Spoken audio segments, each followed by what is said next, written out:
салом дӯстон, бозии шабинаи Лигаи Чемпионов боз кӯли мухлисонро водор карданд ки аз хоби роҳат хеста таваҷҷӯҳ ба рақобатҳо кунанд. Дар ин шаби баргузории рақобатҳои даври дуюми бонуфтарин мусобиқаи бошгоҳӣ бозиҳо дар гурӯҳи E, F, G ва H доир гаштанд. Имрӯз боз атрофи Лигаи Чемпионов ҳарф мезанем ва аз бозиҳои гурӯҳи E суҳбатро оғоз мекунем. Дар гурӯҳи E мухлисони дастаи Барселона ки баъд аз рафтани Месси ҳам ба ин даста содиқ монданд, интизори ғалабаи дастаи дӯстдоштаи худ буданд. Рақибам клуб аз кишвари Португалия, дастаи Бенфика ба ҳисоб мерафт. Тарафдорони дастаи каталонӣ бар он андеша буданд ки ҳадди аққал як ғалабаро бо чашмони худ бинанд, то таскини дили онҳо шавад. Дар ҳоле ки Месси дар Париж аввалин голи худро ба самар расонд, Барса ҳатто як зарбаи мустақим зада натавонист. Магар ҳамин шармандагӣ нест вақте ки даста даъвои қаҳрамонӣ дорад ва мегӯяд ки мо форотар аз як даста ҳастем, дар ду бозии Лигаи Чемпионов паёпай ҳатто як зарбаам зада натавонистанд. Агар Барса илоҷ медошт ва чунин имконият мебуд, баъди чунин бозиҳо ба назди духтур рафта ҷарроҳии пластикӣ мекард, то ҳеҷ кас нашиносад. Бо чунин гуноҳҳои азим дар назди мухлисон дастаро метавон сангсор кард. Бозиҳое ҳастанд ки дар онҳо як даста ҳуҷум мекунад, аммо бахту иқбол насибашон нест. Рақиби онҳо ҳолатҳои камшумули худро бо гол анҷом медиҳад. Ана ҳамин рақобати Барса аз чунин бозиҳо фарсахҳо дур аст. Бенфика Барселонаро дар маҷмӯъ хаёли як туби футболӣ карда ба ин сӯ ба он тараф мезад. Имшаб Барса чанд мухлиси дигари худро яқинан аз даст дод. Куман аут дар интернет метавонад хештаги асосӣ шавад. Чунин бозиҳои берангу нури Барсаро мухлисон дер боз дар хотир надоранд. Куман аз 4-3 даст кашида дар ин дидор бо тарҳи дигар дастаро ба майдон ворид кард. Гап сари модули бозӣ ҳам намеравад, гап сари заифии Барса меравад ки оҳиста-оҳиста ба сатҳи Алавесу Кадис рафта истодааст.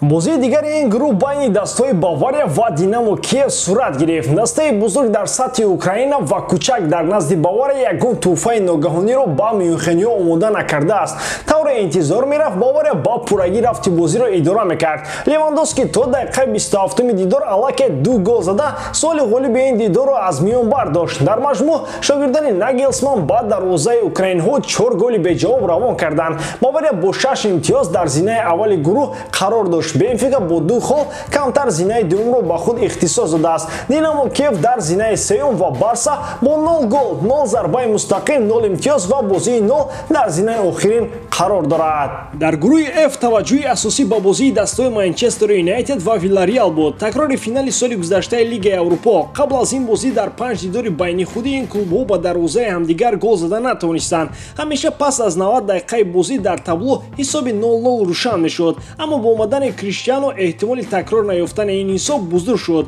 Бозӣ бо бартарии манчестериҳо оғоз шуд. Виллареал бештар ба хатти дифоъ менишаст. Нимаи аввал бе гол ба поён расид. Дар қисми дуввум аввалин нафаре ки тилисми дарвозаро боз кард Пако Алказер шуд. Ба голи ӯ пас аз 7 дақиқа Алекс Телес ҷавоб гардонд. То дақиқаҳои охири рақобат ҳисоби бозӣ 1-1 буд. Дар Олд Траффорд бозиҳое ки тақдирашон дар дақиқаҳои охир ҳал мешуд зиёд баргузор шуданд. Ҳатто истилои хос дорад Ферги тайм. Криштиано Роналдо дар нафасҳои охири майдондорӣ бори дигар Ферги таймро ба ёди ҳамагон овард. Ӯ боз Манчестерро наҷот дода даста бо ҳисоби 2-1 аввалин ғалабаи худро дар ин мавсими Лигаи Чемпионов ба даст овард.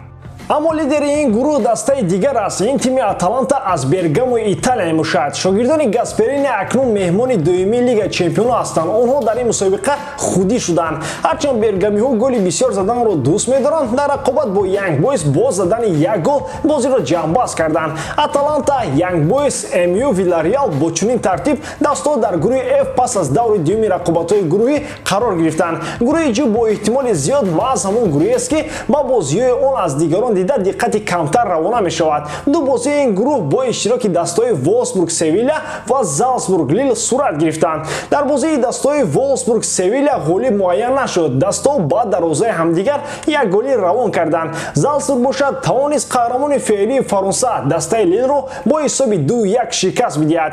Дар ин гурӯҳ Залцбург бо 4 имтиёз пешсаф аст. Севилля ва Волсбург бо 2 холи дар зинаҳои дуюм ва сеюм қарор дошта, Лил бо ягона имтиёз тими чоруми این گروه میباشد. بازی مرکزی رقابت‌های دیشبه لیگ چمپیون‌ها در گروه H دایر شد. این دیداری دستای یوونتوس و چلسی بود. لندنی‌ها با ایتالیا آمدن را دوست نمی‌دارند. 18 سال در کوههای اپنین دستای چلسی غلبه کردن نتوانست و اکنون 19 سال شد.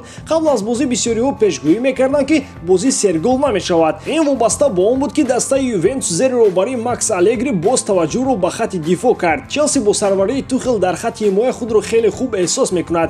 بسیارا انتظار داشتند که تقدیر بازی را یک گل حل می‌کند و آنها حق بودند، اما گپ سر آن می‌رفت که اکثریت یک گل دسته چلسی را پیشگویی می‌کردند. رفتی بازی نشان داد که فوتبال آلگری از عالمیان فرق دارد. عین حال چنین بازی را یگان دسته در ایتالیا راه اندازی نمی‌کند.